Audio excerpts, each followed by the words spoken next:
क्या बेटे क्लास इंशाल्लाह गुड वेरी गुड चलो दैट्स वेरी गुड ठीक चलो मुझे बाद कर सामान में क्लास चलो गुड ओके चलो ठीक है ओके बाद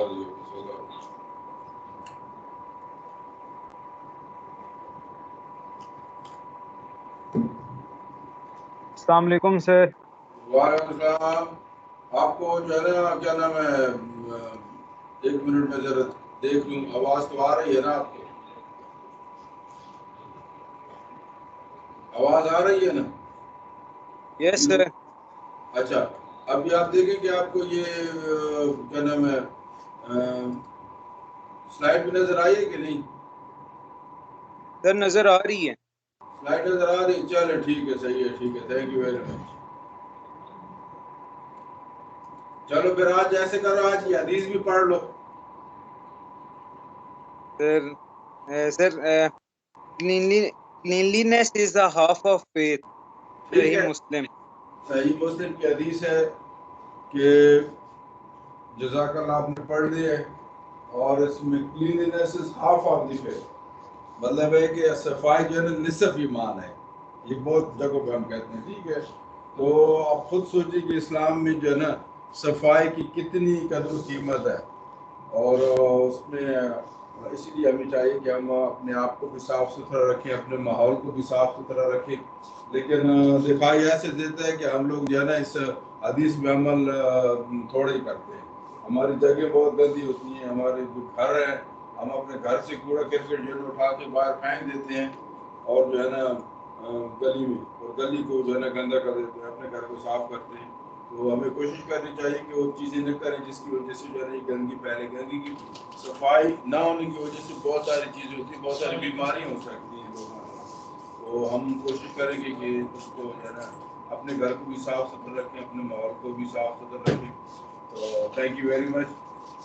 अच्छा, अभी जो है ना हमारे पास जो है हमने लास्ट टाइम तो जहाँ तक हम जो नया चैप्टर है बहुत लंबा हो गया है, मुझे बता दें पैटर्न्स वगैरह हमने कल देख लिए थे, ठीक है। वाटर गैप को भी स्टडी हमने कर लिया था। चलते हैं, दूसरा टॉपिक आपका आता है और वो है that is about the headword erosion.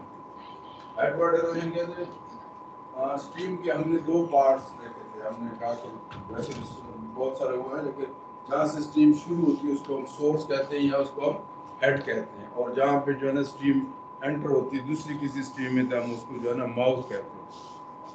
आपके पास कोई लिखने लिखाने की चीज़ें नहीं है, निकाल लेना फिर। इधर हम चाय पीने के लिए तो नहीं आए हुए, जल्दी से आ जाओ, ठीक है। अब क्या होता है कि स्ट्रीम जो है ना अपना जो है ना कोर जो है वो लंबा कर सकती है, fit is making headword erosion. For example हमारे पास ये एक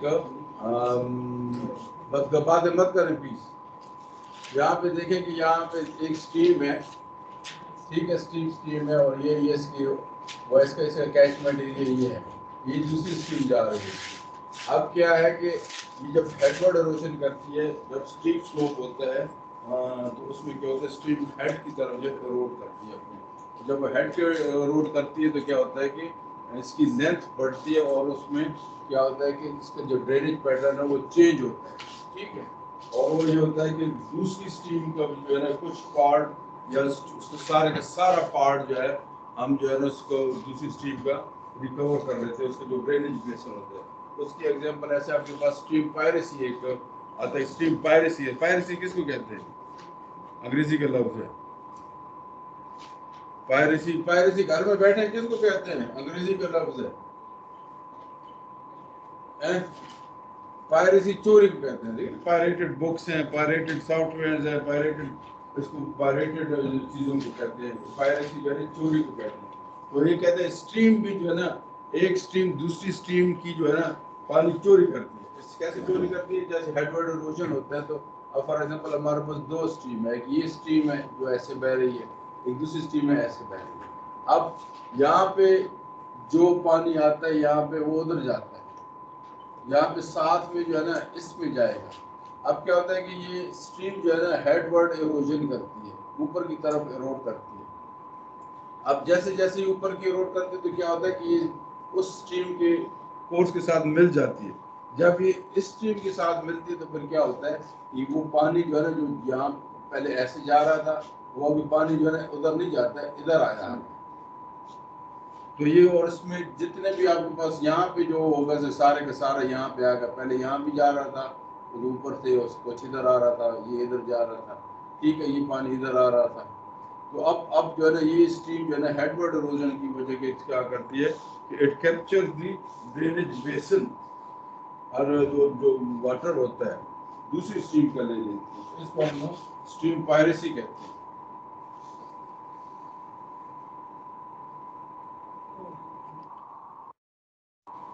अच्छा, अब स्टेजेस ऑफ स्ट्रीम्स होती हैं। जिस तरह इंसान की ज़िंदगी में जो है ना स्टेजेस आते हैं, इस तरह स्ट्रीम की उसमें भी स्टेजेस होते हैं।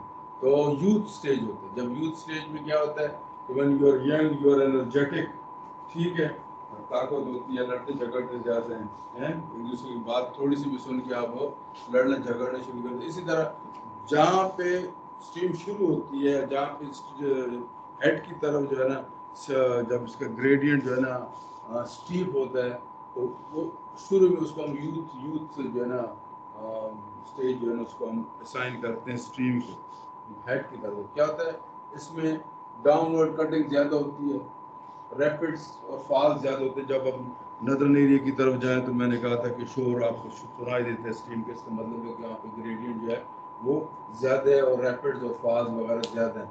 और V shape, narrow V shape valleys बनती है, ग्रेडियंट स्टीप होता है, और वहाँ पे फ्लड प्लेन्स न होने के बराबर होते हैं या नहीं होते हैं, ठीक है, होते हैं तो थोड़े होते हैं।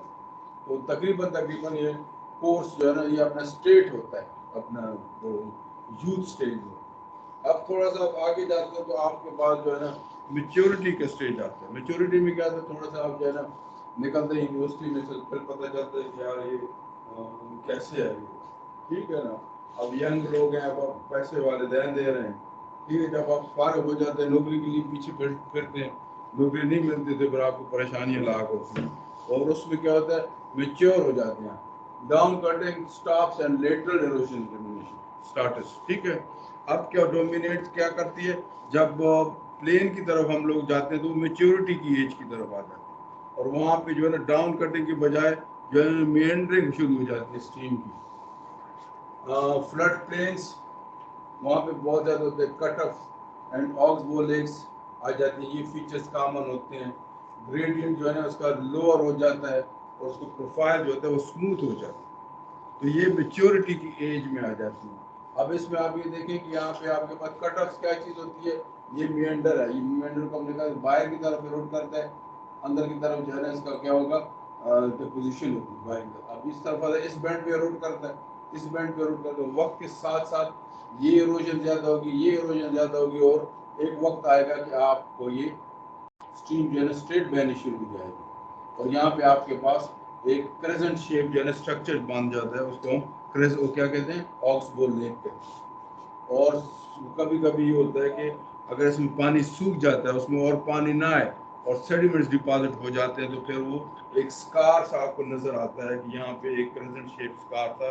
वो आपको पहली जियोग्राफी बताता है कि ये किसी जमाने में यहाँ पे जो थी ऑक्सबो लेक थी, ठीक है। फिर इसको क्या कहते हैं, मियंडर स्कार कहते हैं इसको। ये ऑक्सबो लेक जो फिर हो जाती है उसको हम मियंडर स्कार कहते हैं।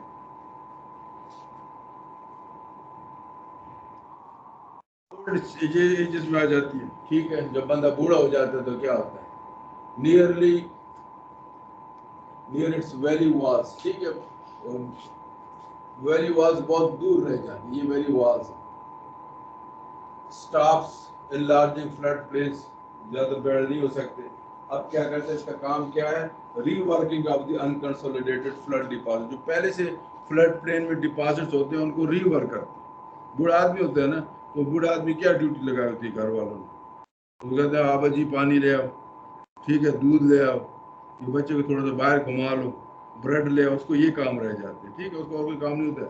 तो ओल्ड स्टेज में स्ट्रीम का भी और कोई काम नहीं होता है, जो पहले से पत्थर पड़े होते हैं, अगर उसमें पानी ज्यादा होता है तो इधर से उठा के उधर डाल देती है, इधर से उठा के उधर डाल देती है, तो ये उसका काम होता है। नेचर लिमिट्स में या जो ट्राइब्यूटरीज बहुत ज्यादा हो जाती है, ठीक है, क्योंकि जब एक दफा पानी इधर से निकल जाए तो फिर आपके पास जो है ना वो वापस नहीं आते, और आपके पास बहुत सारी जो है ना ऑक्सबो लेक्स और जो है ना मेंढर स्कार्स जो है ना ओल्ड स्टेज में आपको नजर आते हैं स्ट्रीम। अब यहाँ पे अगर हम रिवर इंडस को देखें तो आपका रिवर इंडस यहाँ से शुरू होता है सियाचिन या ऊपर नदरन एरिया से, तो ये अब इसका यूथ स्टेज आता है। लेकिन जैसे ये जो है ना अपना नीचे आ जाता है पंजाब की तरफ, 60 रेंज से आगे की तरफ जाता है, तो फिर ये मेच्योरिटी में आ जाता है। And when it reaches towards the Arabian Sea, जहाँ पे वहाँ पे ड्रॉप होता है, तो ये ओल्डर स्टेजेस पे आ जाता है, उससे पहले जो है ना उसका ओल्ड स्टेज जो है ना शुरू हो जाता है। तो ये 3 स्टेजेस हैं रिवर्स की, उसमें या वैली फॉर्मेशन में या रिवर की जो लाइफ है उसमें 3 स्टेजेस आते हैं। अब time required for stream to reach any stage किस पे डिपेंड करता है, उसकी एरोसिव एबिलिटी। जब ज्यादा एरोड करेगी तो क्या होगा, जल्दी से दूसरे स्टेज पे जाएगी। Material through which it is cutting, अगर वो हार्ड है, सॉफ्ट है, तो इसकी स्पीड उस पर भी डिपेंड करेगी, और इसकी हाइट अबव सी लेवल, ये तमाम स्टेजेस जो है ना ये इस पर डिपेंड करते हैं। स्ट्रीम की ये 3 एबिलिटीज जो है ना वो इसकी बेसिस पे कोई स्ट्रीम ज्यादा वक्त यंग रहेगी, यूथ स्टेज में रहेगी, ठीक है। बाज लोग जो है ना उनके बाल सफेद हो जाते हैं, काले कर रहते हैं, लेकिन वो तो बूढ़ी रहते हैं, जवान नहीं होते हैं, ठीक है। अब उसमें यह है कि रेशियो एबिलिटी कितनी है, मटेरियल कितना है जो जिसमें ऊपर से बह रही है, इन तमाम चीज़ों को कंसिडर करके जो है ना स्ट्रीम की जो है ना उसके जो डिफरेंट स्टेजेस हैं वो जो है ना एक्सटेंड हो सकते हैं। और इंडिविजुअल पार्ट जो है ना किसी भी स्ट्रीम पे जरूरी नहीं है कि एक स्ट्रीम हर वक्त जो है ना वो यूथ में रहे, या कोई स्ट्रीम जो है हर वक्त मेच्योरिटी में रहे, तो मुख्तलिफ स्ट्रीम के पार्ट मुख्तलिफ स्टेजेस पे हो सकते हैं। तो ये आपके पास जो है ना वैली या स्ट्रीम की डेवलपमेंट के स्टेजेस आते हैं। अच्छा, अब क्या होता है कि मैंने कहा अभी थोड़ी देर पहले कहा था कि बूढ़े बंदे जो अगर वो कर ले, क्या नाम है, बाल काले कर ले तो वो बूढ़े रहते, जवान नहीं होते, ठीक है। लेकिन स्ट्रीम की सूरत में एक स्ट्रीम जो है ना रीजनरेट हो सकती है, वो दोबारा जवान हो सकती है। हमने कहा कि क्या होता है कि इसमें अगर टेक्टोनिक अपलिफ्ट होती है, जैसे हमने बेस लेवल का कहा था, ठीक है, जब टेक्टोनिक अपलिफ्ट होता है तो क्या होता है कि स्ट्रीम जो है ना जो उसका जो बेस लेवल है नीचे की तरफ जाती है, या सी ड्रॉप की सूरत में, तो उसमें एरोसिव पावर ज़्यादा हो जाती है। इसी तरह टेक्टोनिक अपलिफ्ट हो गई तो क्या हो गया, अब वो क्या करेगी, वो अपना बेस लेवल चेंज करेगी। जब बेस लेवल चेंज करेगी तो क्या होगा कि डाउनवर्ड कटिंग ज़्यादा होगी उसकी, और साइडवर्ड जो कटिंग है वो कम हो जाएगी। इसी तरह आप देखते हैं बहुत सारी इस तरह ये आपके पास फोटोग्राफ्स आप देखें, जो कौन सा है नेशनल पार्क है उसमें यूएसए का येलो स्टोन है कौन सा, उसमें देखें कि यहाँ पे फॉर एग्जांपल देखिए ये आपके पास जो है ना ये एक्टिव जो है ना चैनल ये, ठीक है। पहले ये क्या था कि पहले ये थी, ये स्ट्रीम थी आपकी, ठीक है, इसका लेवल ये था, सॉरी ये नहीं था, ये था, ये इसका फ्लड प्लेन था, ये तो पुराना फ्लड प्लेन ये थे, ये स्ट्रीम का वो है, यहाँ पे लेवीज बनेगी, ये आपका पुराना फ्लड प्लेन है। लेकिन जैसी टेक्टोनिक अपलिफ्ट हुई उसकी जो एरोसिव पावर ज़्यादा हुई, और उसने अपने स्ट्रीम का जो चैनल है अपना बेस है वो ज़्यादा काटना शुरू किया, तो क्या किया कि उसने इस दरमियान में से ज़्यादा काटा है। अभी जो है ना इसका लेवल ये हो गया, और अब इसका फ्लड प्लेन ये हो गया, नई सूरत हाल। तो क्या होगा कि ये जो नए उसमें आपके पास ऐसे स्टेप से बन जाते हैं, और पुराने जितने भी वो होंगे, क्या नाम है, फ्लड प्लेन्स होंगे, they will make terraces steps. अब फर्ज करें कि ये और भी डीप हो जाती है, तो फिर क्या होगा कि ये फिर ऐसे चली जाएगी इसकी, ये उसका फ्लड प्लेन हो, ये पुराना फ्लड प्लेन, ये उससे भी पुराना फ्लड प्लेन। तो क्या होगा कि ये फ्लड प्लेन, पुराने फ्लड प्लेन जितने भी होंगे वो क्या बनाएंगे, टेरेसेस बनाएंगे।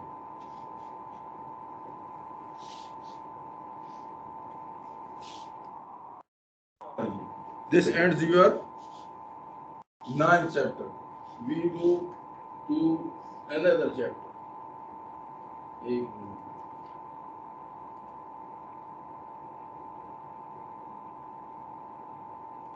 नजर आ रही है आप लोगों को, घर पे जो बैठे हुए हैं? जी सर नजर आ रहा है। क्या नजर आ रहा है आपको? सर ये फोल्ड जॉइंट्स और fault. Very good, very good, ठीक है, सही है, फिर आपको सबको नजर आ रहा है, ठीक है। तो ये आपका लास्ट चैप्टर है, और वी विल फिनिश इट, छोटा सा चैप्टर है, इसमें हम ज़्यादा डिटेल में नहीं जाएंगे। आपको मैंने पहले भी कहा था कि इस उसमें जो सब्जेक्ट में हम लोग तमाम जो आप आगे जाएंगे तो हर एक चैप्टर पे एक पूरा सेमेस्टर जो है, तो ये बिल्कुल बेसिक इंडिविजुअल आपको पता हो जाएगा what is a rock and what is a mineral.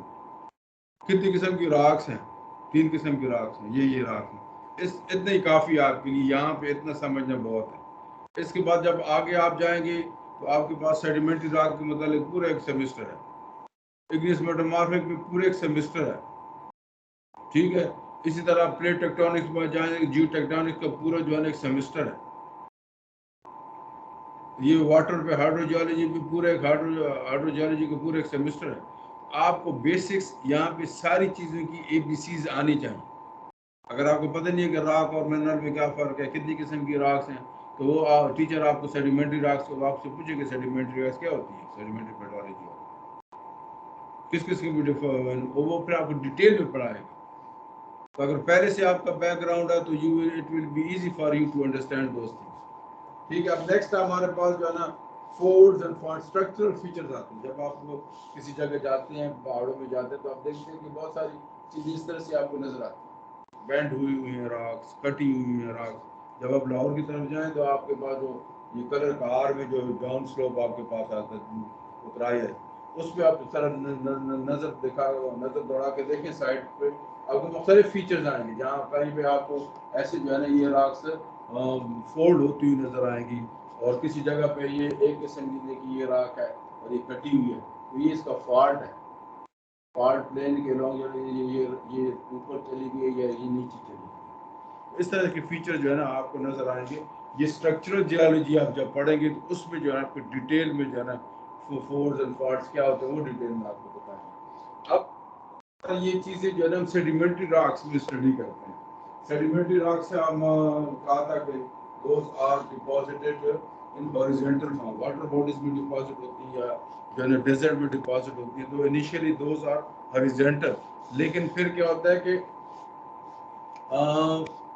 ये हार्ड हो जाती है और डिफॉर्म हो जाती है। कैसे डिफॉर्म होती हैं? मुख्तलिफ फोर्सेज जो है ना अप्लाई होती हैं इन पे, जिसकी वजह से जो है ना दे गेट डिफॉर्म और they move along certain cracks. तो ये चीज़ें इनको हम डिफॉर्मेशन कहते हैं, डिफॉर्मेशन ऑफ द रॉक्स कहते हैं। तो इसमें जब हम इनको स्टडी करते हैं तो वी स्टडी के खास किस्म के फोर्स जो है ना किस किस्म की इन्वायरमेंट को जो है ना एनर्जी इन्वायरमेंट या जो फोर्सेस है वो रिप्रेजेंट करते हैं। कंप्रेशनल फोर्सेस हमने स्टडी की थी शुरू में। इसी तरह हमने जो है टेंशनल फोर्सेस देखी थी कि टेंशन में क्या होता है। इसी तरह हम देखें कि शियर स्ट्रेसेस जहाँ पे होंगी तो वहाँ पे क्या होगा। याद है हमने कहा कि कंप्रेशन में क्या होता है। मिसाल दी थी कि अगर आप कोई भी जो है ना टेबल क्लॉथ को रखें और इस तरह से करें तो क्या होता है उसमें फोल्ड आ जाते हैं, ठीक है। जो उसमें बेंड होते हैं। इसी तरह आप देखें रबर को खींचें तो उसमें टेंशन क्रिएट हो जाती है, और कोई ऐसी लकड़ी है जो सूखी हुई तो उसको तो फोल्ड करने की कोशिश करे तो टूट सकती है। तो दे आर डिफरेंट फोर्सेस जो कि अप्लाई होती है रॉक्स में, और ये फोर्स एंड फॉल्ट जो है ना वो बताते हैं जिस इलाके में ये फोर्स होते हैं, इस इलाके में ड्यूरिंग टेक्टोनिक इवोल्यूशन किस किस्म की फोर्सेस जो है ना अप्लाई हुई, कंप्रेशनल फोर्सेस लगी हैं, टेंशनल फोर्सेस लगी हैं, या शियर फोर्सेस लगी हैं।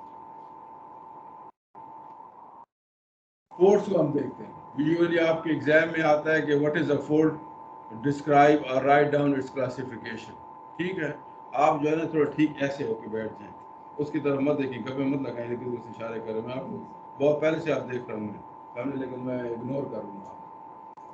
फोर्स क्या चीज़ होती है, जैसे मैंने कहा कि सेडिमेंट्री राजन ओरिजिनली ये हॉरिजॉन्टल होती है। अब क्या होता है कि ये डिफॉर्म होती है। डिफॉर्म दो तरीके से होती है, एक तो ये कि इन पे जो फोर्सेस अप्लाई होती हैं साइड से अप्लाई हो या नीचे से अप्लाई हो, वर्टिकल या हॉरिजॉन्टल डायरेक्शन में अप्लाई हो। जब आपके पास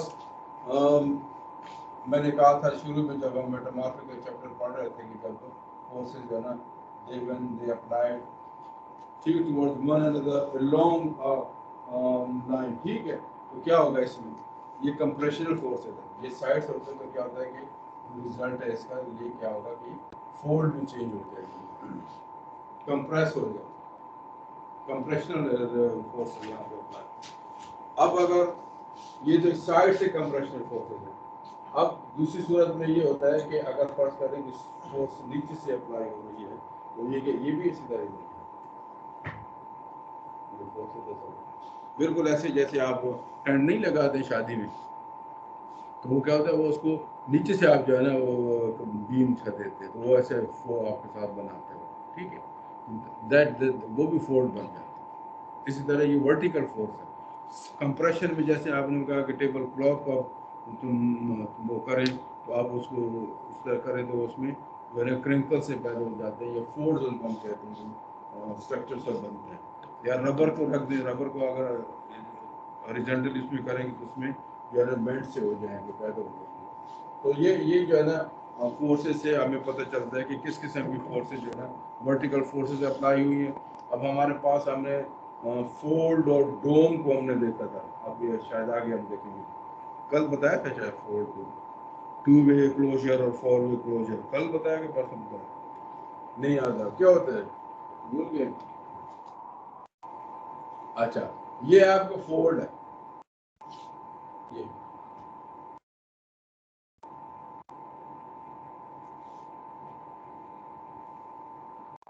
साइड्स ऑफ द फोल्ड,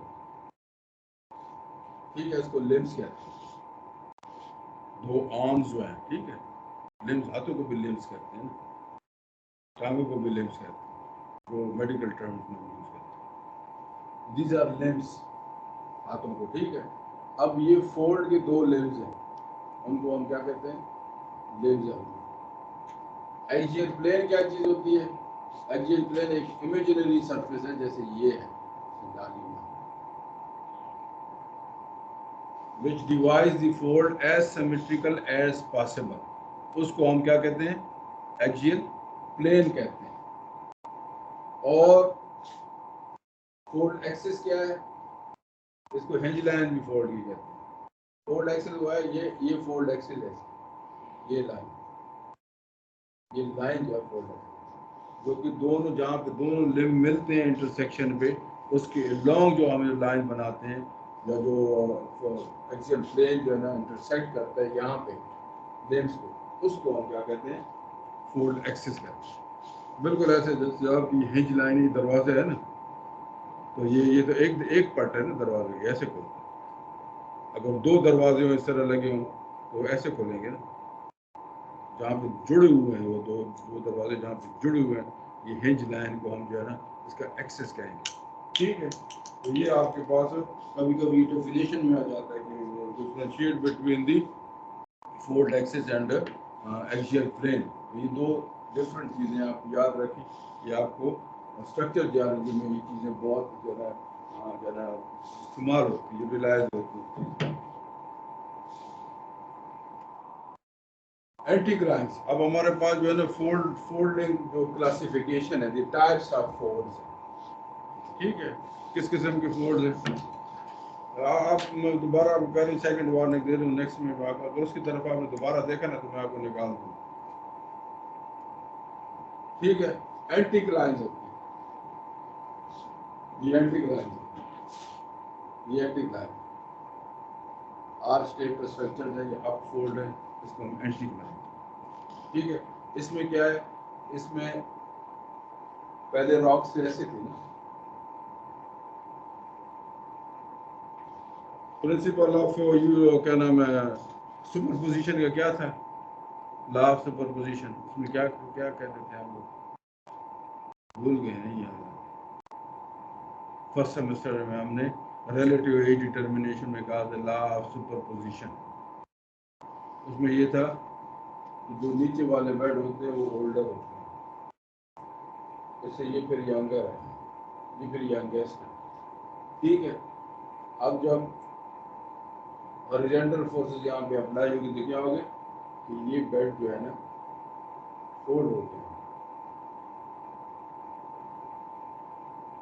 ये सबसे यंगेस्ट होगा, फिर ये ओल्डर होगा, फिर इससे ओल्डर होगा, ये सबसे तो क्या होगा फिर एंटी क्लाइन की कोर में आपको सबसे ओल्डर रॉक्स मिलेंगे, वो एंटी क्लाइन होगा, ठीक है। अब आगे जाते हैं तो सिन क्लाइन होता है, ये डाउन फोल्ड्स हैं या ट्रफ्स इसको हम कहते हैं। और ट्रफ्स की कोर में क्या चीज होगी, यंगर रॉक होगी ना, ये फोल्ड की कोर में ओल्डेस्ट रॉक होगी, इसमें यंगेस्ट रॉक होगी, यो भी यंगर है अवेलेबल, तो ये यंगर रॉक होगी, ये नॉर्मल कंडीशन है। अब अगर फर्ज करें कि हमारे पास जो था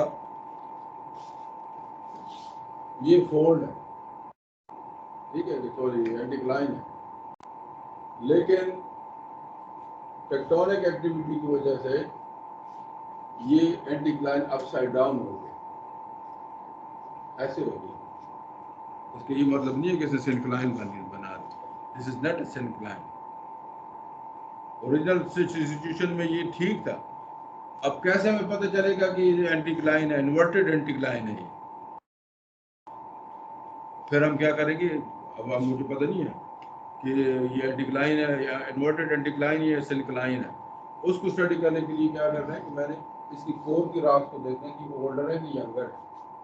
अगर ये यंगर है तो ये सिंक्लाइन है, अगर ये ओल्डर है तो फिर ये इन्वर्टेड एंटीक्लाइन है। तो ये जियोलॉजी में जो आपको ऐसे रॉक्स जो है नजर आती है तो वो इतनी सिंपल नहीं होती है जितनी आपने वहाँ पे आपको स्टडी करनी होती है कि कौन सी रॉक्स एक्सपोज्ड है और ये एरिया में, और उनकी एजेस क्या है, और कोर में कौन सी फॉर्मेशन रहती है पाई जाती है, उसके हिसाब से आप जो है ना एंटीक्लाइन और सिंक्लाइन, ये नॉर्मल सिचुएशन है, एंटीक्लाइन सिंक्लाइन एंटीक्लाइन सिंक्लाइन इस तरह से चलता है।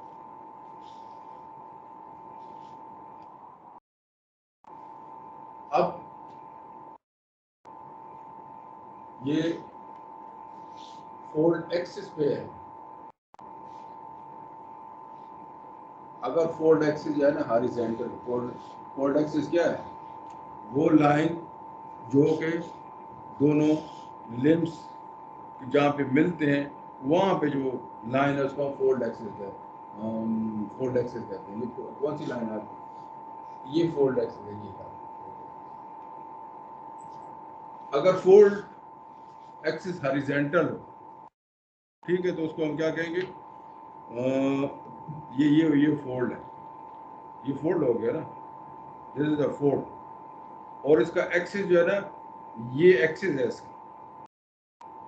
इसके ये जो है ना, ये एक्सियल प्लेन है। अब इसका फोल्ड एक्सिस अगर हॉरिजॉन्टल हो, सीधा सीधा हो, तो उसको फिर हम हॉरिजॉन्टल फोल्ड कहेंगे। अगर फोल्ड एक्सिस उसका इंक्लाइंड हो, सॉरी इंक्लाइंड इस तरह से बेंड हो, उसको फिर हम प्लंजिंग फोल्ड कहेंगे, प्लंज कर रही है ना। अब इसमें देखें कि ये इसका एक्सिस जो है हॉरिजॉन्टल है, उसको हम हॉरिजॉन्टल फोल्ड कहेंगे। अगर ये एक्सेस जो है ना प्लंज कर रहा हो, ये एक्सेस बेसिकली ये है नॉर्मली, लेकिन इधर ये प्लंज कर रहा है, उसको हम प्लंजिंग फोल्ड कहेंगे। एसिमेट्रिकल फोल्ड वो होगा जब दोनों लिम्स जो है ना उसके, सॉरी, एक लिम्ब जो है ना, सिमेट्रिकल फोल्ड उसमें वो होगा जो दोनों लिम्ब एक ही उसमें जो है ना एंगल बनाते हैं।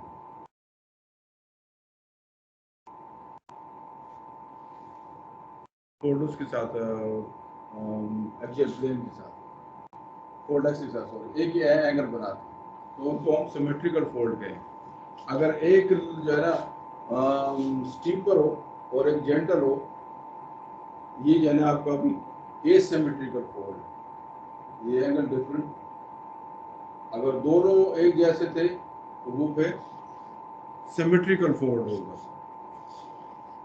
ये इंटरलिम्ब एंगल की बेसिस पे, कभी कभी ये कंफ्यूज करने के लिए कह देते हो कि वो क्लासिफाई और what is the type of the fold based on the fold axis. तो फिर फोल्ड एक्सिस में आपके पास ये दो फोल्ड आते हैं, हॉरिजॉन्टल एंड फ्लैंजिंग फोल्ड। अगर मैं कह दूं कि वो describe the types of the fold based on the interlimb angle, अब जाके और भी देखेंगे। ये आपके पास अगर दोनों एक जैसे हैं तो जो है वो ये, अब हमें पता नहीं कि कितना एंगल है, सिर्फ हम इतना देख सकते हैं कि दोनों एक ही एंगल पे हैं तकरीबन, उसको हम सिमेट्रिकल कह देते हैं। अगर एक डीप है, एक स्टीप है, दूसरे जेंटल, तो उसको एसिमेट्रिकल। एंगल का हमें नहीं पता। अब जाते हम एंगल को भी देखते हैं, जब हमें एंगल भी पता हो उसको फिर हम नापते हैं तो फिर उसका नाम डिफरेंट हो जाता है।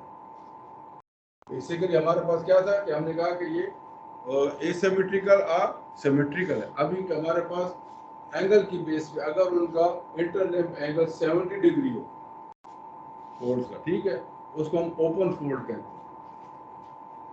अगर 30 to 70 डिग्री हो उसको हम क्लोज्ड फोल्ड कहते हैं। Tight fold less than 30 degree. Paper में आपको अगर आ जाता है क्लासिफाई करें फोल्ड की टाइप्स ऑफ फोल्ड, तो आपने सारी चीज़ें जो पीछे क्लासिफाई किया, हॉरिजॉन्टल फोल्ड कौन सा है, वर्टिकल फोल्ड कौन सा है, इंक्लाइंड प्लंजिंग फोल्ड कौन सा है, सिमेट्रिकल फोल्ड है, ये सारे आपने डिस्क्राइब करेंगे। यहाँ पे इंटरलिंक एंगल पे है, ठीक है। टाइट फोल्ड अगर less than 30 degree. Isoclinal fold जब दोनों जो है ना पैरेलल हो, दोनों लिम्स फोल्ड के पैरेलल हो, तो उसको हम आइसोक्लाइनल फोल्ड कर कहते हैं। ये आपके पास अभी तीनों ABCD चारों की चारों जो है आपके पास है, ओपन फोल्ड है, क्लोज फोल्ड है, टाइट फोल्ड है और फिर आइसोक्लाइनल फोल्ड। और ये ड्रा भी आपने करना है, ये बता दूं आपको, सिर्फ लिखना नहीं, आपने फिगर भी बनानी है, फिगर ऐसी नहीं दी हुई आपको। अब आगे जाके हमारे पास और फोल्ड की वैरायटीज आती है, टाइप्स आती है। रिकम्बेंट फोल्ड, रिकम्बेंट फोल्ड उसमें ब्रैकेट में से नैपी लिखे, ये बच्चों के नैपी जब नहीं देंगे घरों में, जहाँ के छोटे बच्चों के, तो नैपी जब आते हैं बाजार से, अभी इस्तेमाल नहीं होते, उसमें वो चीज़ नहीं भरी होती है, ठीक है, अभी उसको लगाना है उस बच्चे को, तो नैपी फोल्ड होता है, तो नैपी ऐसे फोल्ड होता है, बड़ा होता है लिफाफे में, फिर उसको खोलते हैं, फिर लगाते हैं बच्चे। तो ये भी इसी तरह नैपी, जब अब उसका जो उसका एक्सियल प्लेन जो है, देखिए ये फोल्ड ये आपके पास ये फोल्ड, जब एक्सियल प्लेन जो है इसका हॉरिजॉन्टल हो तो उसको हम क्या कहेंगे, रिकम्बेंट फोल्ड कहेंगे। डोम और बेसन जो है ना हमारे पास, ये भी एंटी डोम जो एंटीक्लाइनल फीचर है, आर्च अपार्च फीचर है, लेकिन ये थोड़ा सा डिफरेंट है। आपको मैंने कहा था 2 वे क्लोजर है, ठीक है, ऐसे है, इधर और इधर 2 वे क्लोजर। जबकि डोम जो है ऐसे होता है, ये 4 वे क्लोजर होता है। जैसे हमने, हाँ, जब हमने पढ़ा था, क्या नाम है, कल हम जो ड्रेनेज पैटर्न्स पढ़ रहे थे, तो रेडियल पैटर्न में हमने कहा था कि जहाँ पे डोमल स्ट्रक्चर होते हैं वहाँ पे रेडियल पैटर्न जो है ना वो डेवलप होता है। तो ये डोम वहाँ पे होगा, जैसे आप मैंने कहा ना, आप बॉल जो है ना उल्टा करके रख दे, that is a dome. This is arch anticlinal feature है, लेकिन ये 2 वे क्लोजर है, ये 4 वे क्लोजर। इसी तरह से इंक्लाइन जो है, ये इंक्लाइन है लेकिन बेसन अलग है। ठीक है ना, बेसन आपके उसमें हाथ मुंह धो के ना बेसन घरों में लगे होते हैं, तो क्या होता है वो चारों तरफ से उसमें पानी अगर डालें तो ये सेंट्रल पॉइंट पे जाता है। तो तमाम जो है ना रॉक जो है वो सेंट्रल पॉइंट की तरफ जो है ना वो डिप कर रही होती है। इसको हम जो है ना बेसन कहते हैं। इससे इंक्लाइनल फीचर है लेकिन ये 4 वे जो है ना क्लोजर है डोम और इंक्लाइन का। तो ये आप याद रखें कि डोम और उसमें क्या फ़र्क है, एंटीक्लाइन में क्या फ़र्क है, और बाकी वो वही है।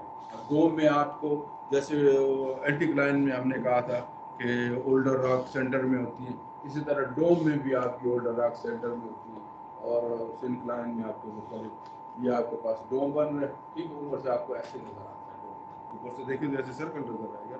तो ये आपका ओल्डर रॉक सेंटर में है और ये यंगर रॉक सेंटर में है। तो ये आपके पास सिचुएशन वही है रॉक्स की, लेकिन जो है ना इसके क्लोजर्स का फर्क है कि डोम और एंटीक्लाइन में क्या है।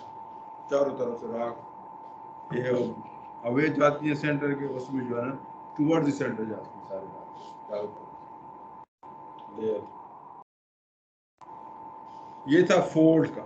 अगर आपको आ जाता है कि फोल्ड्स पहले आपने फोल्ड की डेफिनेशन लिखनी है, फोल्ड की डेफिनेशन जितनी टाइप्स हैं वो लिखनी है, उसके साथ साथ आपने डायग्राम भी बनाना है। दूसरे जो है फॉल्ट्स है। फॉल्ट क्या है?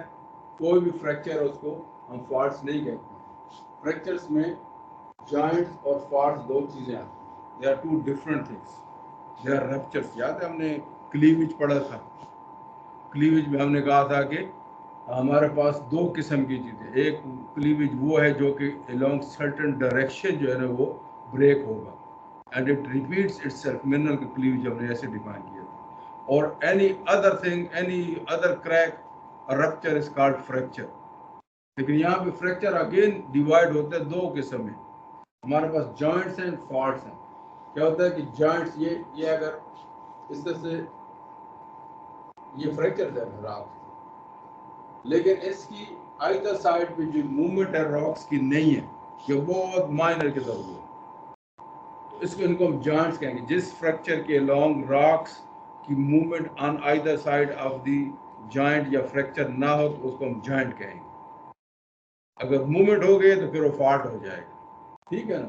अभी हम ये सेट्स में यूजुअली होता है और बनते कैसे, टेक्टोनिक एक्टिविटी की वजह से या अनलोडिंग। अनलोडिंग हमने देखा था ना कि जब अनलोडिंग क्या होती है, ओनियन लाइक स्ट्रक्चर्स बन जाता है। वो क्या होते हैं, वो जॉइंट्स होते हैं, उनके लॉन्ग मूवमेंट नहीं होती, सिर्फ क्रैक्स हो गए हैं। जो हमने अनलोडिंग का पढ़ा था, जब हम प्रेशर रिलीज करते हैं रॉक्स में तो क्या होता है कि उसमें क्रैक्स पैदा हो जाते हैं, तो उसको हम जो है ना जॉइंट्स कहते हैं। Formed in lavas due to contraction. ठीक है। कलमनर जॉइंट्स देखें तो दो किस्म के जॉइंट्स हैं ऐसे, और ये फिर कॉलम्स बनाते जाते हैं। ठीक है, इसी तरह और आगे बनता है। तो ये दो सेट्स ऑफ जॉइंट्स, एक ये सेट है डायरेक्शन के, दो सेट्स। तो जब ये जॉइन होते हैं, सेट्स ऑफ जॉइंट्स कंबाइन होते हैं तो कॉलम से बन जाते हैं।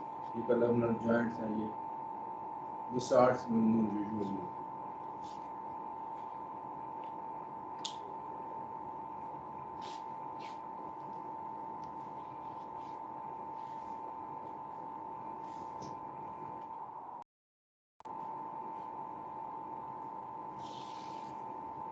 पार्ट्स आ जाते हैं। पार्ट में क्या होता है, मैंने कहा मूवमेंट होती है, अब रिलेटिव मूवमेंट होती है। ये फॉल्ट प्लेन है। ठीक है, ये रॉक्स ऐसे, ये बेड पहले ऐसे ही था। फॉर एग्जांपल हम ये बेड कर लेते हैं तो ऐसे फॉल्ट अगर इस तरह है तो ये जॉइंट है, ये फ्रैक्चर जॉइंट है। अगर नहीं, इसके अलोंग जो है मूवमेंट हुई है रॉक की, अभी बेड ऐसे हो गया, पहले बेड था ना, अभी इस तरह हो, तो ये अभी फ्रैक्चर है। This is called fracture. और ये जो प्लेन है, ये जो सरफेस है जिसके अलोंग ये मूवमेंट हुई है, इसको हम क्या कहते हैं, फॉल्ट प्लेन कहते हैं। दिस इज फॉल्ट प्लेन, जैसे हमने बेडिंग प्लेन कहा, ठीक है, इस लाइन को हम फॉल्ट प्लेन कहते हैं। इसके अलॉन्ग जो है ना वो मूवमेंट हुई है।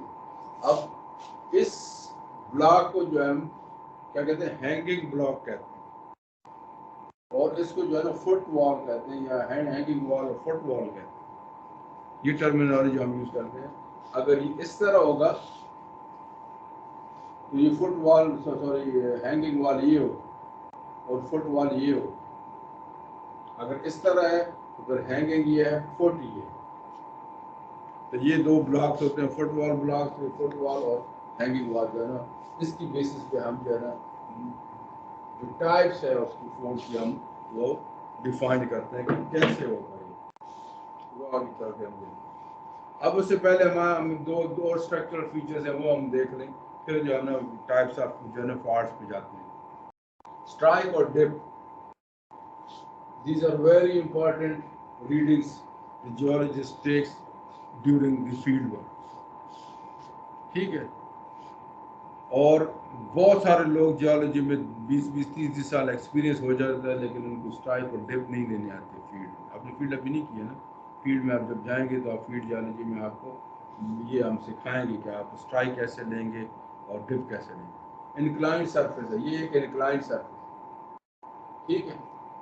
Direction of the intersection of an inclined rock layer with the horizontal surface is called its strike, ठीक है।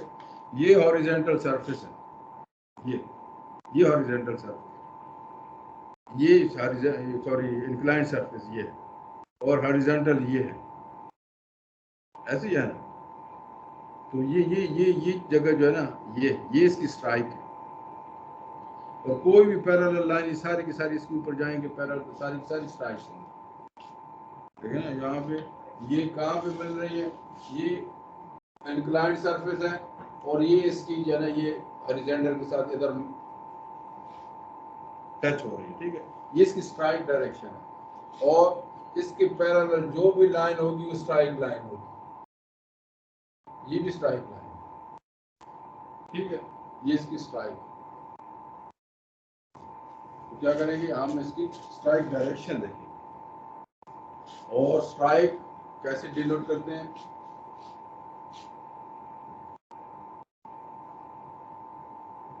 North, south, east and west. अब ये एक इंक्लाइंड सरफेस, ठीक है। अगर एक बंदा इधर खड़ा है और वो उधर देख रहा है, ठीक है, तो क्या होगा कि वो ये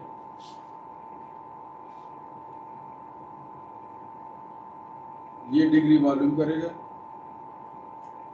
ये इसकी स्ट्राइक है, ठीक है। और कौन से क्वाड्रेंट में स्ट्राइक, ये क्वाड्रेंट देगा, और हमेशा स्ट्राइक जो है ना with reference to north note. अब ये 45 डिग्री है, तो क्या करता है कि नॉर्थ 45 डिग्री ईस्ट, ऐसे हम देखें, north 45 degree east, this is the strike. Strike ऐसे देखें। अब डिप क्या है, the amount of the tilting at right angle to the strike. अब अगर बंदा इधर देख रहा है तो ये ऐसे है, अगर बंदा इधर देख रहा है तो फिर क्या है, फिर भी डिग्री वही रहनी है, डायरेक्शन चेंज होगी स्ट्राइक, लेकिन चीज एक ही है, ठीक है ना। वो इस तरह से हो रही है, तो ये इस तरह से बेटा, ये और ये एक ही चीज है, सिर्फ आपकी परसेप्शन पे। अगर बंदा इधर देख रहा है तो वो ये स्ट्राइक आपको देगा, अगर बंदा उस तरफ देख रहा है तो ये स्ट्राइक देगा, लेकिन स्ट्राइक एक ही है, ठीक है। 45 डिग्री डायरेक्शन चेंज होगी। अब at right angle to the strike जो है ना, वो उसका क्या होगी, डिप होगी। अब ये इसकी डिप है, ये इसकी डिप, ये डिप। अब ये एंगल हमने जो है मालूम कर, डिप का एंगल, वो डिप का एंगल कितना होगा, फॉर एग्जांपल वो 60 डिग्री है या 30 डिग्री है, तो 30 डिग्री अगर ये इस डायरेक्शन में डिप कर रही है, for example 40 degree dip angle हमने 40 डिग्री, तो फिर उसको हम क्या करेंगे, 40 डिग्री पहले लिखेंगे और नॉर्थ वेस्ट डायरेक्शन में, ये समझ आ गई। स्ट्राइक को लिखने का अंदाज ये है कि पहले नॉर्थ 40, पहले एक डायरेक्शन लिखेंगे, फिर डिग्री लिखेंगे, फिर दूसरी डायरेक्शन, जबकि डिप जो है ये हम इस तरह लिखेंगे कि आखिर में दोनों डायरेक्शन का लिखेंगे।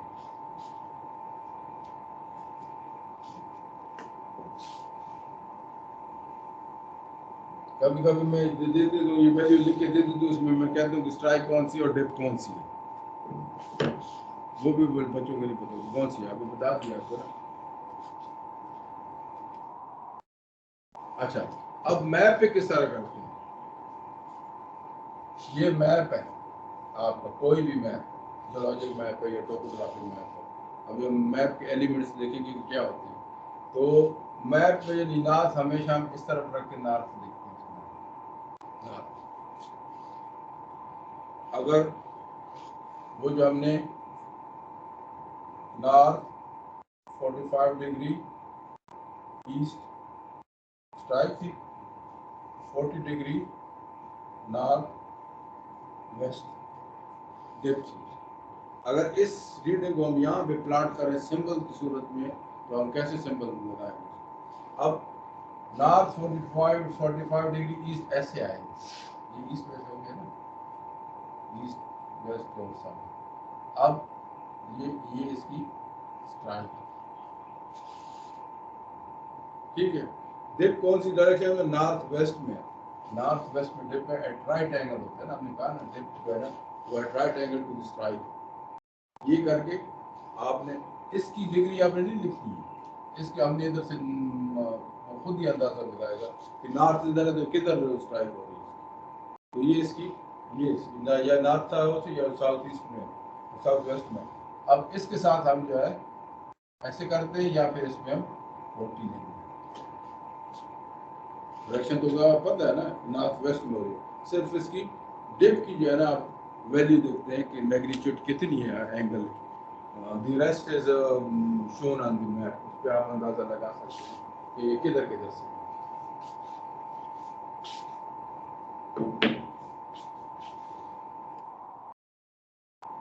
अब हमारे पास फॉल्ट्स की टाइप्स आ जाए, तो हमारे पास सब किधर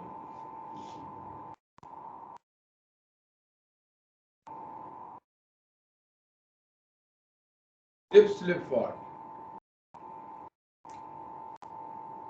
strike slip fault and transform, ठीक है। अब वो फॉल्ट जो कि डिप के अलोंग जो है ना मूव करे, उनको हम डिप स्लिप फॉल्ट कहते हैं, ठीक है। और ये क्या कहते हैं, एसोसिएटेड विद कंप्रेशन और टेंशन ऑफ दी फोर्सेस, वो रिप्रेजेंट डिप स्लिप फॉल्ट। हमने कहा था ना, इन फॉल्ट को हम देखते हैं, बता सकते हैं कौन सी जो है रिजीम्स इतने अप्लाई, कंप्रेशनल रिजीम है, टेंशनल रिजीम है, वहाँ पे किस किस्म के फॉल्ट होंगे। तो जहाँ पे आप किसी जगह पे फॉल्ट आ जाए, आप कह सकते हैं यहाँ का कंप्रेशन हुई है, यहाँ एक्सटेंशन हुई है, सिर्फ फॉल्ट का नाम सुन के आप बता सकते हैं, तो वो डिप स्लिप फॉल्ट होती है। अभी हम इसकी वैरायटी देखते हैं। एक स्ट्राइक स्लिप फॉल्ट है, ठीक है, जो स्ट्राइक के लॉन्ग मूव करता है, और वो जो है ना आपको शेयर फोर्सेस के साथ जो है रिलेटेड, स्ट्राइक स्लिप फॉल्ट है। फिर एक ट्रांसफॉर्म फॉल्ट होती है, ठीक है, जो ट्रांसफॉर्म फॉल्ट जो है ना, it is a variety of strike slip fault. Transform fault और स्ट्राइक स्लिप फॉल्ट दोनों एक ही चीज है, इनकी जो मूवमेंट है अलॉन्ग क्या है, स्ट्राइक।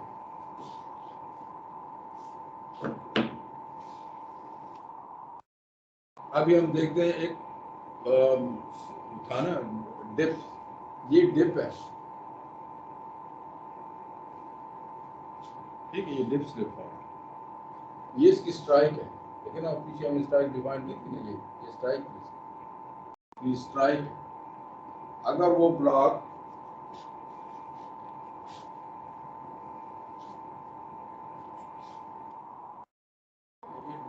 ये ब्लॉक जो है ना डिप के लॉन्ग मूव हुई, ये डिप है इसकी, ये इसकी स्ट्राइक है, और ये क्या हुआ है, ये स्ट्राइक के लॉन्ग मूव हुआ। ओब्लिक स्लिप फॉल्ट है जो कि एक ही वक्त में बैक वक्त स्ट्राइक भी और डिप के लॉन्ग मूव हुआ। ये डिप के लॉन्ग इतना नीचे ब्लॉक के पहले ऐसे ही था, ठीक है, दोनों मिले हुए, अब ये इतना नीचे गया डिप डायरेक्शन में और यहाँ से यहाँ तक गया स्ट्राइक डायरेक्शन में, तो उसको क्या कहते हैं हम, ओब्लिक स्लिप फॉल्ट कहते हैं। ओब्लिकली मूव हुआ ना ये ओब्लिक मूव, डिप वाला यूं जाता है, स्ट्राइक वाला यूं जाता है और ओब्लिक वाला यूं जाता है। आपके पास ये ओब्लिक स्लिप फॉल्ट है और यहाँ ये आपको तमाम फोर्सेस जो है रिप्रेजेंट करते हैं, जिसमें आपके पास टेंशनल है, कंप्रेशनल है या शियरिंग फोर्सेस। अच्छा, ये तो डायरेक्शन के हमने देखा, डिप स्लिप फॉल्ट है, स्ट्राइक स्लिप फॉल्ट है, जो स्लिप के हिसाब से हमने। अब हम जाके टाइप्स देखते हैं कि हमारे पास नॉर्मल फॉल्ट क्या है। नॉर्मल फॉल्ट इज अ, देखिए ये नॉर्मल इस डायरेक्शन में मूवमेंट हो रही है, डिप के लॉन्ग मूवमेंट हुई है ना, ये ऐसे नीचे की है ऐसे, this is a normal fault is a dip slip fault. उसमें क्या होता है, जिसमें आपकी हैंगिंग वॉल जो है वो नीचे की तरफ जाती है। अगर हैंगिंग वॉल नीचे जाएगी तो उसको हम नॉर्मल फॉल्ट कहेंगे। और ये extension of the crust show करती है और टेंशनल स्ट्रेसेस में, टेंशनल स्ट्रेसेस में जब हम इसको ऐसे खींचेंगे ना तो इस क्या होगी। अब आप देखें कि पहले अगर हम इसको अपनी पुरानी उस पर ले आते हैं तो ये तकरीबन इतना आएगा, ये ब्लॉक जो है इतना होगा। फॉर एग्जाम्पल थोड़ा सा और आगे बढ़ते हैं, अब ये मूवमेंट नहीं हुआ था तो इतना था ये, ठीक है। अब क्या हुआ कि ये थी इसकी जो लेंथ थी, अब क्या हुआ कि नीचे मूव हुआ तो इसकी लेंथ जो है ना वो ज्यादा हो गई है, ब्रश की लेंथ ज्यादा होगी, एक्सटेंशन होगी, टेंशन हो गई, टेंशनल उसमें आपका ये जो क्रस्ट है वो ज्यादा होगी और टेंशनल रिजीम जाहिर करके टेंशन, देखे ना रबर को आप खींचते हैं उसकी लेंथ बढ़ जाती है ना, उसकी लेंथ बढ़ जाती है ना, तो वो क्या होता है, एक्सटेंड हो जाती है, टेंशनल रिजीम होती है। लेकिन ये क्या है, अलोंग द डिप है, this is that's why we call it normal fall. और जो इसके अगेंस्ट होगा तो वो क्या होगा, नॉर्मल के अगेंस्ट कौन सा फॉल्ट होगा, एबनॉर्मल फॉल्ट होगा। एबनॉर्मल फॉल्ट को हम क्या कहते हैं, रिवर्स फॉल्ट कहते हैं, एबनॉर्मल फॉल्ट नहीं कहते, इसको रिवर्स फॉल्ट कहते हैं। उसमें क्या हुआ था कि जो ये आपकी हैंगिंग वॉल थी वो नीचे गई थी, अब ये क्या है कि हैंगिंग वॉल जो है ना ये ऊपर मूव करके जा रही है। अब ये भी डिप स्लिप फॉल्ट है, डिप के लॉन्ग मूवमेंट हो रही है ना, वो नीचे गई थी ये ऊपर आई है, तो इसमें कंप्रेशनल रिजीम और shortening of the section will take place, crust short होगा। देखें ना इसको पीछे ले जाते हैं तो इधर थी, लेकिन क्योंकि अब ऊपर चले गए तो ये कम हो गई है, ये पोर्शन कम हो गई। अब ये पहले यहाँ तक थी, अगर ये मूव नहीं हुआ था, लेकिन अभी ब्लॉक इसके ऊपर चढ़ गया, ठीक है, तो क्या हो गया कि कम हो गई, ये हिस्सा कम हो गया, उसमें ये हिस्सा ज्यादा हुआ था, इसमें से कम हो गया। तो ये कंप्रेशनल रिजीम में रिवर्स फॉल्ट जो है ना आपको क्या करेंगे, उसकी जो लेंथ है उसकी सेक्शन की कम हो जाएगी। इसीलिए हम जो है जब we are working on the reverse faults, यहाँ पे जो कंप्रेशनल रिजीम है हमारे यहाँ पे, इंडियन प्लेट है, it is collided with the Asian plate, तो क्या होता है कंप्रेस होती है पीछे से जो है ना, ये आती रही और ये कंप्रेस, इसलिए आपको ये ऐसे फोल्ड से नजर आ रहा है, ठीक है। ये जो है ना अब ये कंप्रेस हो गई, ये कंप्रेस हो गई, इधर आ गई। अगर हम इसको स्ट्रेच करें तो इतने तक आ जाएगी, ये हिस्सा गायब हो गया। अभी इस जगह पे हमें पे ये एरिया मिल रहा है, लेकिन इसमें ये कंप्रेशन यहाँ पे आपके पास जो है ना रिवर्स फॉल्ट आई हुई है, कंप्रेशनल रिजीम में। तो अब इसको मालूम करने के लिए जब हम देखते हैं तो फिर हम जो है ना बैलेंस करते हैं स्ट्रक्चर को। आप स्ट्रक्चर जियोलॉजी में जाकर देखिए, बैलेंसिंग ऑफ स्ट्रक्चर उसमें आप सीखेंगे। तो फिर हम क्या करते हैं कि इसको जो है ना, इसको हम स्ट्रेच करते हैं। बहुत सारे तरीके हैं वो आप बता सीखेंगे। जब हम इसको स्ट्रेच करेंगे तो हमें पता चलेगा कि ये इतनी क्रस्टल शार्टिंग हुई है इस एरिया में। और ऐसे हम प्लेट टेक्टोनिक्स में यूज़ करते हैं कि ये इंडियन प्लेट जो है ना 5000 किलोमीटर जो है ना अपनी जगह से मूव करके आई और एशियन प्लेट के साथ टकराई है। 5000 किलोमीटर शॉर्ट हुई है, किधर गई उस दूसरी प्लेट के नीचे गई। तो ये चीज़ें जो है ना इस तरह से हमें आती है। रिवर्स सॉरी थ्रस्ट फॉल्ट है। थ्रस्ट फॉल्ट में क्या होता है कि ये रीजनल स्केल रिवर्स फॉल्ट। और रिवर्स फॉल्ट में क्या होता है कि जो आपकी सॉरी हैंगिंग वाल है ये अप जाती है, लेकिन एंगल लो होता है उसका। ये देखें हाई एंगल है, इस पे एंगल लो है, तो थोड़ा एंगल, उसको हम क्या कहते हैं, उसको हम थ्रस्ट फॉल्ट कहते हैं। होता ये भी जो है ना रिवर्स फॉल्ट। और ये रीजनल स्केल पे ज्यादा। So that was all about the folds and faults. ठीक है। अब एक बहुत इंपॉर्टेंट सेक्शन है जो हम सब लोगों को जो है ना, जो अर्थ साइंसेस के लोग होते हैं, चाहे वो जियोलॉजी के हैं, जियो फिजिक्स के हैं, एनवायरमेंटल साइंसेस के हैं, या और भी हमारे पास बहुत किस्म के मैप्स होते हैं। ठीक है। वो आपके पास किस किस्म का मैप है? फॉर एग्जांपल किस किस्म का मैप आपने देखा है पहले? मैप नहीं देखेगा, देखे हैं ना? किस किस्म के मैप देखे हैं? क्या इंफॉर्मेशन आपने ली है उनसे? क्यों देखा है मैप?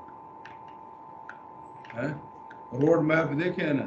उस पर क्या देखते हैं? रोड देखते हैं कि लाहौर से पिशावर तक जाने में कौन सा रूट लगता है, कौन कौन से रूट्स हैं, कहाँ कहाँ से जा सकते हैं। जब एक रूट बंद हो जाते है तो अल्टरनेटिव रूट कौन सा है वो आपको रोड मैप बताता है। जियोलॉजिक मैप आपको जियोलॉजी बताती है। टोपोग्राफिक मैप आपको टोपोग्राफी बताती है कि क्या चीज़ है। ठीक है। इसी तरह और बहुत सारे मैप हैं। लिंग्विस्टिक मैप है जो आपको मुख्तलिफ इलाकों में कौन सी बोलियाँ बोली जाती हैं वो आपको बताएंगे। एथनिक मैप में आपको बताएंगे, जैसे पठान किधर रहते हैं, पंजाबी किधर रहते हैं, बलोची किधर रहते हैं, सिंधी किधर, ये दैट इज एथनिक मैप। क्या? It is a graphical representation. ठीक है, 2 डायमेंशनल रिप्रेजेंटेशन है कोई सी भी एरिया की on the sheet of paper पे, और वो जो है एक स्केल के तहत हम उसको ड्रा करते हैं कि वहाँ पे फॉर एग्जांपल हम उसकी रख देंगे 1 सेंटीमीटर जो है वो जो है ना 5 किलोमीटर एक्चुअल जगह ज़ाहिर करेंगे। जब हम 5 सेंटीमीटर इस मैप पे मूव करेंगे इसका मतलब है कि वो 25 किलोमीटर का डिस्टेंस है। ठीक है। हर एक मैप की स्केल भी होती है। वो तो लाहौर से पिशावर तक का जो फासला जो है तकरीबन कोई 600 किलोमीटर है, तो 600 किलोमीटर लंबी स्केल तो नहीं बना सकते ना, उस स्केल को रिड्यूस करके लाएंगे। 600 स्केल कैसे, 600 किलोमीटर स्केल कैसे? हम कहेंगे भाई वहाँ पे जो है ना 2 सेंटीमीटर जो है ना वो 100 किलोमीटर के बराबर है। तो 600 किलोमीटर कितने सेंटीमीटर होगा? 12। गुड। ठीक है। तो 12 सेंटीमीटर जो है हमारा जो है ना, अगर उस पर मनाएंगे तो it will represent 600 kilometre from Peshawar to Lahore. For example it is 6 kilometre.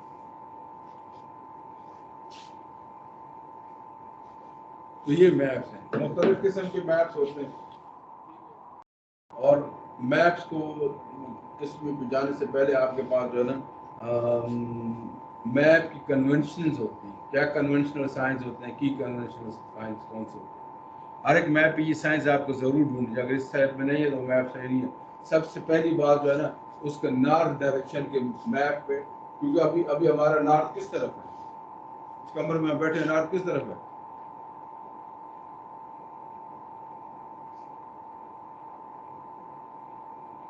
अपनी मस्जिद है ना, मस्जिद किस है? मस्जिद ऐसे है ना, मस्जिद ऐसे है ना, तो ये वो वेस्ट की तरफ मुंह करके नमाज पढ़ते हैं, तो ये वेस्ट हो गया, ये ईस्ट हो गया, ये साउथ हो गया, ये नॉर्थ हो गया, आपका नॉर्थ ये है, ठीक है। लेकिन अगर मैप मैंने ऐसे पकड़ा हुआ है तो मैप पे तो नॉर्थ ऐसे लगा हुआ है, ठीक है। इस मैप को सही मुझे पढ़ने के लिए उस नॉर्थ की डायरेक्शन में लाना होगा, फिर मैं कहूँगा ना कि ये ऐसी डायरेक्शन। लेकिन नॉर्मली ऐसा नहीं होता है, मैप तो हम टेबल पर रखते हैं, हमको पता नहीं होता है किस डायरेक्शन में, और मैप की डायरेक्शन देखते हैं कि नॉर्थ की डायरेक्शन ये मैप, तो मैप पे नॉर्थ हर सूरत में मार्क होता है, किसी भी मैप में मार्क नहीं हुआ तो उसको वो मैप सही नहीं है, इसका होना जरूरी है। दिस आर एसेंशियल, इसलिए एसेंशियल कन्वेंशनल साइंस है। इसको स्केल होती है मैप, जैसे अभी थोड़ी देर पहले मैंने कहा था कि 2 सेंटीमीटर 100 किलोमीटर है, वो उसकी स्केल है, उसकी बेसिस में स्केल होना जरूरी है, otherwise is not a good map. ये स्केल है। कंटूर्स है, कंटूर्स क्या चीज होती है?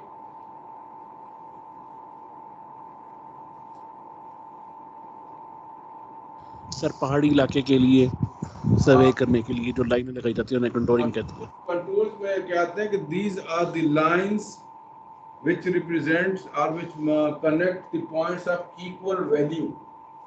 अब वो वैल्यू कुछ भी हो सकती है। अब हमारे पास जो हम टोपोग्राफिक शो करते हैं तो वो हम पहाड़ी इलाकों में जो है ना, पहाड़ी बल्कि जिधर भी हो मैप में जो लाइनें होंगी वो कंटूर लाइन होगी, इक्वल वैल्यू को शो करेगी। आपके ऊपर डायग्राम राइट साइड में दिए हुए है कंटूर लाइन में 20, 25 क्या है? ये कंटूर इंटरवल है 5 मीटर का फॉर एग्जाम्पल, ठीक है। और ये जो है ना 20 है, फिर इस तरह हम कम करते जाते हैं। अब आप देखेंगे पहाड़ी इलाकों में जो है ना आपके पास ये कंटूर, बाजू पर ये कंटूर की लाइन क्या है, ये तो इक्वल पॉइंट रिप्रेजेंट करती है, चाहे जहाँ से गुजरे, ठीक है। अब जितने भी पॉइंट्स हैं इस लाइन पे, एलिवेशन को ले लेते हैं। एलिवेशन है हमारे पास, जो एलिवेशन कितने कितने मीटर अबव सी लेवल है, ऐसे है ना, तो वो हम कर लेते हैं। फॉर एग्जाम्पल अगर इस लाइन पे तमाम पॉइंट जो है वो इक्वल एलिवेशन पे होंगे, जैसे आपके 20 है 30 है तमाम पॉइंट सारे, लेकिन ये तो देखिए कर्व लाइन है ना, तो ये सारे पॉइंट जो है ना इक्वल एलिवेशन, उससे नीचे जो है ना फिर इक्वल एलिवेशन पे। अब क्या हो कि कंटूर इंटरवल 5 मीटर का है, तो फिर क्या है ये नीचे की तरफ चलते जाते हैं। अब आते थे रिलीफ मैप की तरफ आ जाता है, वो तो कंटूर मैप था जो आपको सी लेवल बता रहा है। अभी हम थोड़ा सा जो है ना एलिवेशन को देखते हैं, तो वो तो मीटर में एलिवेशन हो गई ना। अभी जो है ना इसकी जो है ना तो सी लेवल से दूसरी एलिवेशन जो है ना रगड़, वो देखते हैं कि स्टीप है या प्लेन एरिया या माउंटेनस एरिया। जहाँ जहाँ आपको कंटूर जो है ना वो क्लोजली स्पेस्ड मिलेंगे ना, तो वहाँ पे जैसे ये पहाड़ है, ठीक है। हम कंटूर कैसे बनाते हैं? ऐसे बनाते हैं कि इसको, इस चीज को एक जगह रखकर सी लेवल को देखते हैं। सी लेवल हमारे पास ये 0 है। अब उसमें अगर फॉर एग्जाम्पल पानी डालें तो वो पानी जो है ना इसकी चारों तरफ डट जाएगा, ठीक है। वो एक लाइन बना दें, फिर इसकी दूसरी लाइन, फिर एक दूसरी लाइन, फिर एक दूसरी लाइन। अब अगर हम इसको ऊपर से देखें तो ये हमें ऐसे नजर आएगा, ऐसे नजर आएगा जब हम इसको ऊपर से देखेंगे यहाँ से। तो यहाँ पे आपको टॉप जो है ना, इसका मतलब है कि ये जो है ना पहाड़ी की टॉप है, जहाँ भी आप देखेंगे। और ये फिर जो है ना साथ में आके हम लोअर रिलीफ पे जा रहे हैं। अगर पहाड़ी के इधर जो कंटूर होंगे वो नजदीक नजदीक होंगे,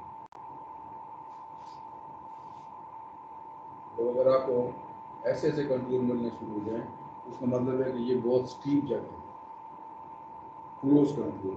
जैसे जैसे कंटूर का फासला ज्यादा होता जाएगा आप समझें कि ये प्लेन एरिया, वहाँ पे कंटूर इंटरवल ज्यादा होता जाता है।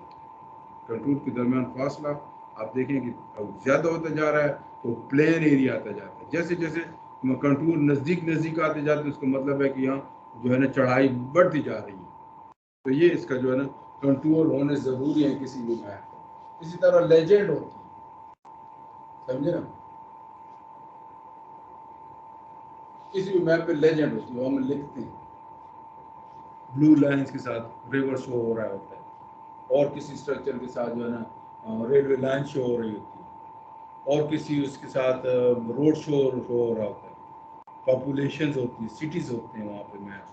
इनके सारे लेजेंड्स में कोई कोई निशान होते हैं। सारी जगह तो हम नाम नहीं लिखते कि ना, उधर सिर्फ जो है ना लिखते हैं कि ये आबादी वाले इलाके, ये लेक है, समझे ना, ये रोड है, ये जो है ना स्ट्रीम है, ये ट्रीज है, ये सारी चीज़ें जो है ना उस पर जो लेजेंड में लिखी जाती है। डायरेक्शन नॉर्थ हो गया, कंट्यूर्स हो गए, स्केल्स हो गए, लेट लॉन्ग ज़रूरी है कि आपका लैटिट्यूड और लॉन्गिट्यूड मैप का क्या है, उसकी बेस पे जो है ना आप जो है ना मैप्स बनाते हैं। फिर जब जाते हैं फील्ड में तो we have to locate our self on the map, और फिर वो हमारे पास आप जो है ना मोबाइल में जीपीएस सिस्टम है, ऑन कर देते हैं, लेट लॉन्ग दे देता है, उस मैप पे हम लेट लॉन्ग लाइक उस पर लेट कितने है, लॉन्ग कितने है, वो जो इंटरसेक्शन पॉइंट है उस पर चले जाते हैं तो हम कहते हैं हम इधर खड़े। अगर वो रीडिंग जो आपकी सही है, उसने अगर सही दी है तब, और अगर उसको हम चेक करें कि वेदर वो जो रीडिंग्स है सही है कि नहीं है, तो उसके लिए हमें जो है ना थोड़ा सा फिर पीछे जाके देखना होगा कि उसके पास आस पास पर हम देखेंगे इधर कोई पहाड़ी तो नहीं है ना, हमारे नज़दीक रिवर तो नहीं गुजर रहा है, कोई आबादी तो नहीं है। फिर मैप पे देखते हैं कि हम वो चीज़ें हमें कंफर्म हो रही हैं कि नहीं हो रही हैं। अगर वो चीज़ें कंफर्म हो जाएं तो इसका मतलब है कि आपके लेट लॉन्ग रीडिंग आपके इंस्ट्रूमेंट ने ठीक दी है, अदरवाइज वो रीडिंग गलत है। कितना वे कितने आगे पीछे गए है, वो फिर नेक्स्ट टाइम आपको करेक्ट कर सकते हैं कि भाई ये जो है ना 10 पॉइंट्स जो है ना इधर उधर गया है, 2 पॉइंट्स इधर उधर गया है ये वो इंस्ट्रूमेंट। इस तरीके से आप स्केल्स, हमारे पास मुख्तलिफ स्केल्स हैं, समझे ना। अब स्केल की बेसिस पे हम क्लासीफाई करते हैं कंटेंट्स, पर्पस, तो ये इसको हम डिटेल में जाने की ज़रूरत नहीं है। जब आप फील्ड जियोलॉजी करेंगे तो आपको मुख्तलिफ जो है वो अकॉर्डिंग टू द पर्पस देखें कि क्या फिजिकल पर्पस में आपके पास क्या है। आपके पास जो है ना रिलीफ मैप है, बैथोमेट्रिक मैप है, जियोलॉजिक मैप है, वेदर मैप है, ये आपका पर्पस क्या है। अगर मैप में मौसमियात में आप काम करते हैं तो आपको जियोलॉजी मैप की ज़रूरत नहीं है, आपको वेदर मैप की ज़रूरत है। अगर जियोलॉजी के साथ पाकिस्तान में करते हैं तो आपको वेदर मैप की ज़्यादा ज़रूरत नहीं है, आपको जियोलॉजिक मैप की ज़रूरत है, टोपोग्राफिक शीट की ज़रूरत है। कल्चरल मैप है, जैसे मैंने अभी लिंग्विस्टिक मैप का, रेशियल मैप का, पॉपुलेशन वाइज आप मैप बना सकते हैं, किस एरिया में पॉपुलेशन ज़्यादा है, किस एरिया में कम है। पॉलिटिकल मैप बना सकते हैं, कौन सी पार्टी किधर है। ये स्केल्स हैं, दो किस्म की स्केल्स होती है, एक ग्राफिक स्केल होती है और एक फ्रैक्शनल स्केल होती है। तकरीबन आप ये फ्रैक्शन स्केल है, ये ग्राफिक स्केल है, ठीक है। और बाकी स्टेटमेंट भी है, स्टेटमेंट भी लिख सकते हैं कि आपको 1 centimetre on the map is equal to, जैसे हमने कहा 2 centimetre on the map is equal to 100 kilometre on the ground, that is the statements के बाद स्केल है।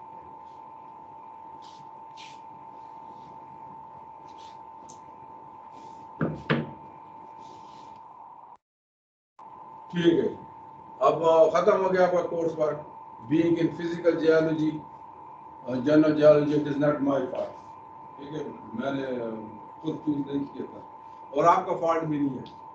आप पीछे फॉल्ट पड़ा, ये फॉल्ट अलग फॉल्ट है, ये इंसानी फॉल्ट है, तो वो फॉल्ट आपका भी फॉल्ट नहीं है और मेरा भी फॉल्ट नहीं है, बल्कि ये डिफ़ॉल्ट है।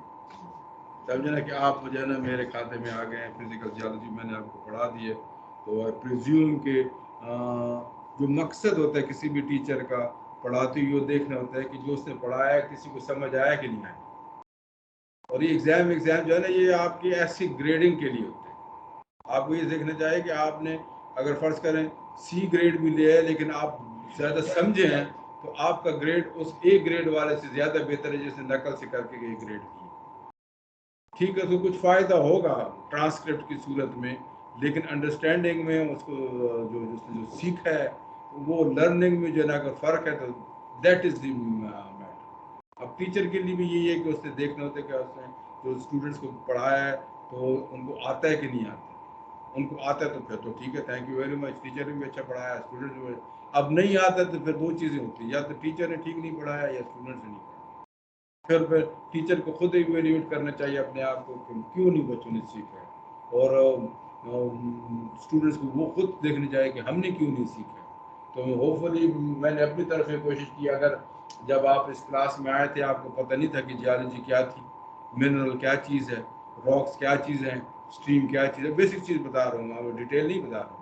अगर ये चीज़ें आपको यहाँ आने से पहले नहीं पता थी और इस क्लास में बैठ के आपने ये चीज़ें सीख ली हैं, तो माई जॉब इज़ डन। मैंने डिटेल आपको नहीं बतानी, मैंने आपको सिर्फ इस सब्जेक्ट से इंट्रोड्यूस कराना था। ये चीज़ें हैं, प्लेट टेक्टोनिक्स क्या चीज़ होती है, कन्वर्जन मार्जिन क्या चीज़ होती है, ठीक है। तो ये चीज़ें अगर आपकी सहन में बैठ गई हैं, डिटेल नहीं भी पता, तो आप अगले सेमेस्टर में आप लोग इस चीज़ को पढ़ेंगे, उस तरीके से आप जो है ना कर सकते हैं। आपको नेक्स्ट सेमेस्टर में बाकी जो है ना कोर्स ख़त्म हो गया, नेक्स्ट जो वेंसडे होगा उसमें हम एक्सरसाइज फाइनल जो है ना असाइनमेंट हमारी है मेटामॉर्फिक लैब, वो हम करेंगे, ख़त्म करेंगे, ठीक है। और वो लैब जो है ना दूसरे दिन जो है ना 12 बजे तक या आपकी 24 घंटे के अंदर ड्यू हो। जैसे फॉर एग्जांपल आपकी क्लास 9:15 से 10:15 तक होती है, तो वेंसडे क्योंकि हमारे पास लास्ट वीक है, उसके आगे वीक है नहीं, we have to submit the internals to the university by Friday, probably Friday या थर्सडे को हमने जमा कराना। तो वो लैब आपने 24 घंटे के अंदर जमा करा देनी, इसका मतलब 10:15 बजे वो लैब आपकी जमा हो जानी चाहिए थर्सडे वाले दिन तक। और थर्सडे वाले दिन उसी दिन आपका क्विज भी होगा, उस दिन आपका फाइनल क्विज भी एक्सक्यूज मी एक। हाँ जी फरहान। जी सर, ये लैब के अगर आप इसी वीक हमें दे दें तो हम नेक्स्ट वीक तक जमा करवा देंगे, या अभी आपके पास रेडी नहीं है? ना मेरे पास रेडी नहीं है, तो आप एक एक्स्ट्रा क्लास लेनी पड़ेगी उसके लिए। जी बेहतर है सर, मैं समझ गया हूँ। ठीक है ना, तो वो तो जी आप ठीक है। अगर फर्ज करें कि हम करते हैं तो वो फिर अटेंडेंस भी हमने लेनी है, क्लास में भी आप लोगों ने आना है, तो वो डिस्कशन होती है, तो उसके लिए कोई ऐसा नहीं है कि मैं आपको ईमेल पे लैब भिजवा दूँ, जी समझे ना। ठीक है सर, हाँ तो वो नेक्स्ट वीक आप इसका मतलब है क्लास होगी सर। क्लास होगी, अगले वेडनेसडे को आपकी लैब की क्लास होगी, जो जिसमें हमने लास्ट असाइनमेंट करनी है, 4th असाइनमेंट है। और उसके बाद जो है ना थर्सडे को आपका इस 1:15 के करीब शायद हम इसको कर लेंगे, ताकि वो अकोमोडेट हो जाए। पिछली दफ़ा भी जो है ना क्विज़ हमने 1:15 बजे के करीब किया था, और उस क्विज़ में आप लोगों ने जमा कराने हैं LMS में, आप सुन लें, अच्छा ठीक है, LMS में जमा कराने, कोई ईमेल शीमेल में कोई सबमिशन नहीं है, नो एक्सक्यूज क्या नहीं है, अपलोड हो नहीं हो रहा है, आप 15 मिनट पहले से अपलोड कराना शुरू कर दें, ठीक है। तो ये कहानी नहीं चलेगी कि मुझसे जो है ना ये खुल नहीं रहा है, तो ये नहीं हो रहा, तो ये सारी कहानियाँ गप है। तो खोलने के लिए मैंने आपको लिंक दे देना है, जैसे मैं पहले भी देती हूँ, उसको खोलें और अपलोड कराएं जैसे भी। पेपर पैटर्न जो हम जब जिस वक्त लैब करेंगे तो उस वक्त बताऊँगा, ठीक है। तो इंशाल्लाह नेक्स्ट वेडनेसडे को जो है ना we will discuss the paper. अभी मैंने पेपर बनाया नहीं है, इसलिए I can not say anything कि क्या होगा। जब मैं पेपर बना लूँगा तो फिर आपको बताऊँगा कि सिलेबस वो भी उधर डिस्कस उस वक्त करेंगे। आप ऐसे करें, एक पेपर पे मुझे जो है ना अपनी अटेंडेंस यहाँ पे जो लोग बैठे हैं वो लेके दे दें। फरहान आप जो क्लास की अटेंडेंस बेटा देंगे मुझे बता दें। सर काइंडली क्विज का सिलेबस बता देते हैं। क्विज का सिलेबस है ना 9th और 10th का, 9th सही और है 10th सर। में बस यही है ना, दो इसमें हमने 7-8 का क्विज तो हमने कर लिया था। Sir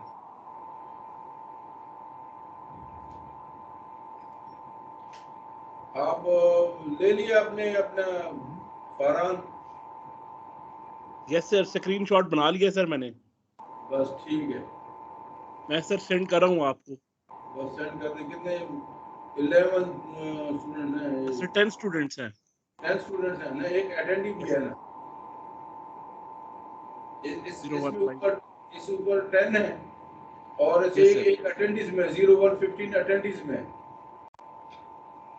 015। Yes sir, yes sir, बिल्कुल ठीक है सर। उसका भी शार्ट लेना है, ठीक है। जी सर। चल ठीक है, okay, thank you very much and see you next Wednesday इंशाल्लाह। हम अपनी जब लैब फॉर करेंगे। जी बेहतर है सर, अपना ओके ख्याल रखें सर बहुत ज़्यादा। थैंक यू सर, अल्लाह हाफिज। जी सर, अल्लाह हाफिज।